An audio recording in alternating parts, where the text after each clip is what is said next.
Welcome to TNPSC small circus channel. Good evening to everybody. இந்த வீடியோவில் என்ன பார்க்கலாம் அப்படின்னா, டிஆர்பி வந்து ஹால் டிக்கெட் வெளியிட்டிருக்காங்க.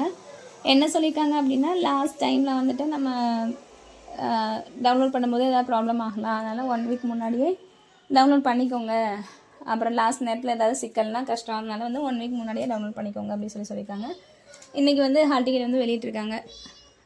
நிறைய பேரோட மனநிலை என்னவாக இருக்கும் அப்படின்னா, இந்த இடையில இப்போ வந்து ஹால் டிக்கெட் போடுறத அந்த இடையிலேயே வந்து இந்த கேஸ் போட்ட டைம்லேயே வந்துட்டு நாங்கள் திட்டமிட்ட தேதியில் எக்ஸாமை நடத்துவோம் அப்படின்னு சொல்லியிருந்தாங்க அப்படின்னா, அந்த ஒரு 1 வீக் வந்து நிறைய பேர் வேஸ்ட் பண்ணிக்க மாட்டாங்க. என் ஃப்ரெண்டே வந்து ஹால் டிக்கெட் போட்டாங்க அப்படின்னு சொல்லி ஃபோன் பண்ணும்போது அந்த பொண்ணே அதான் சொன்னான்.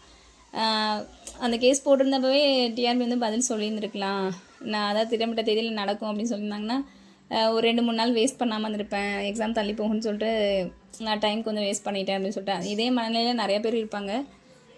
எனிஹோ நம்ம யாரையும் ப்ளேம் பண்ணுறதுல ஒன்றும் அர்த்தம் கிடையாது. அதனால் வந்து இனி வந்து புதிய டாப்பிக்லாம் படிக்காமல் இருக்க 10 டேஸில் வந்து இன்றைக்கி காலையில் கூட சிலர்லாம் கமெண்ட் செக்ஷனில் தள்ளி போக வாய்ப்பு இருக்குமா அப்படின்ற மாதிரி தான் கேட்டிருந்தாங்க. அதனால் வந்து வேறு வழி இல்லை. இந்த 10 டேஸில் வந்துட்டு நம்ம படித்ததை ரிவைஸ் பண்ணிவிட்டு, குறிப்பாக தமிழ் தொடலை அப்படின்னா கண்டிப்பாக தமிழ் தொட்டே ஆகணும். இன்னும் லாஸ்ட்டில் பார்த்துக்கலாம் அப்படின்னு இருந்தோம்னா கஷ்டம். அதனால் தமிழ் படிக்காமல் நம்ம மேஜரை எவ்வளோ தான் விழுந்து படித்தாலும் வேஸ்ட்டு.